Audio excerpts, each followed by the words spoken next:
Voltando a falar das doenças inflamatórias, você citou aí que são duas doenças especificamente. Eu tenho ali a doença de Crohn e a retocolite ulcerativa. Em nível anatômico, qual seria a diferença de envolvimento do trato gastrointestinal entre uma e outra? Perfeito. A retocolite ulcerativa, como o nome diz, é uma doença eminentemente dos cólons. E quando ela pega o cólon, ela pega do reto, distal, para proximal. Por isso o nome retocolite, não coloretite. Então, na verdade, pode haver migração, o paciente pode se apresentar eventualmente com uma doença mais localizada, como a proctite, por exemplo, uma doença limitada ao reto, e essa migração pode ocorrer mais proximalmente.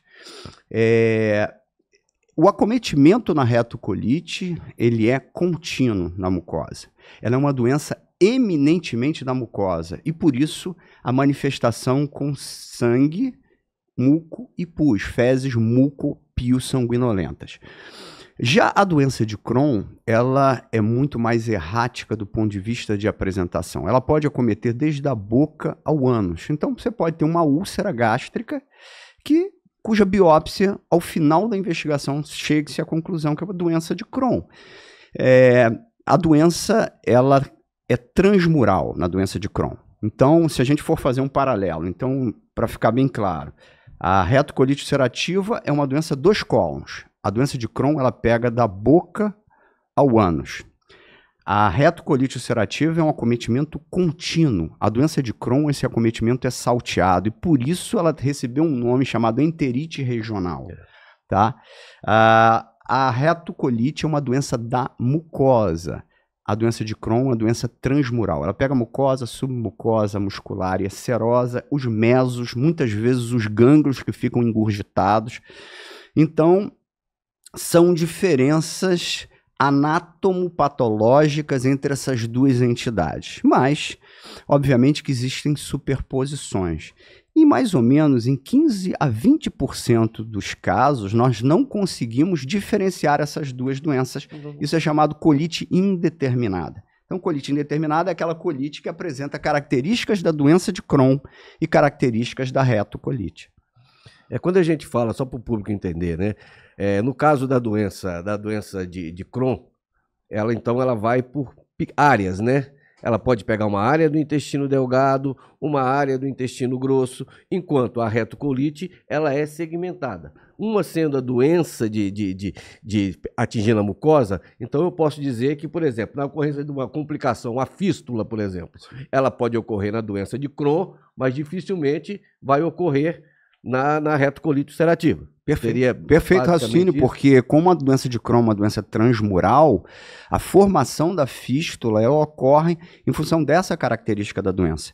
Por ela ser transmural, muitas vezes ela ultrapassa os limites do intestino e ela fistuliza para outros órgãos. Aliás, isso é um dos grandes problemas, a forma da doença, né? Porque a doença de Crohn ela tem 3 formas básicas.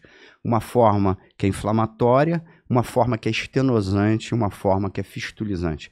A forma fistulizante, ela é extremamente difícil, muitas vezes, de manusear, já que essas fístulas elas podem formar abscessos, podem terminar em fundo cego e formar abscessos dentro da cavidade peritoneal, mas muitas vezes essas fístulas acontecem para a pele, fístulas colocutâneas. Às vezes, essas fístulas, elas muitas vezes acontecem na região perineal. E pode imaginar um adolescente ou adulto jovem com uma doença de Crohn, apresentando várias fístulas, o impacto emocional, social de uma doença dessa num adolescente. Carmelo acompanha muitas vezes doentes comigo, né, e ele vê, nós presenciamos, né, esse tipo de impacto que tem sobre essa população mais jovem. A gente falando, por exemplo, nós falamos do diagnóstico clínico, nós falamos dos sinais e sintomas, nós falamos também da questão anatômica, e para a gente falar um pouco de diagnóstico diferencial, né?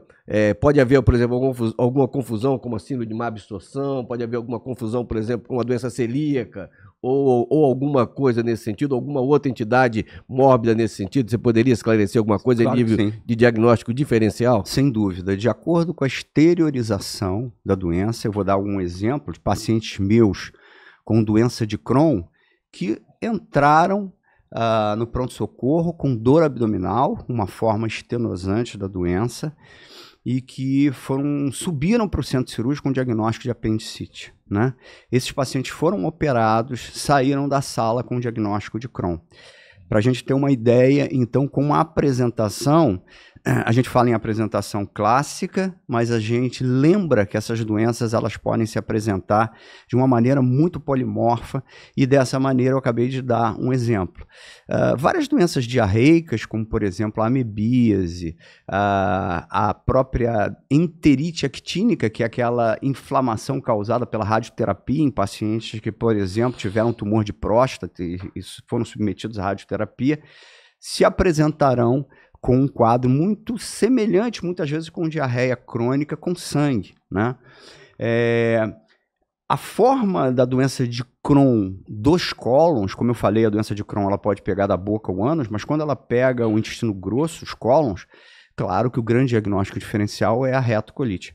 E essas doenças ela não têm um único marcador. O diagnóstico ele é feito a partir de dados clínicos, sorológicos, laboratoriais e sorológicos, endoscópicos e muitas vezes anatomopatológicos na histopatologia.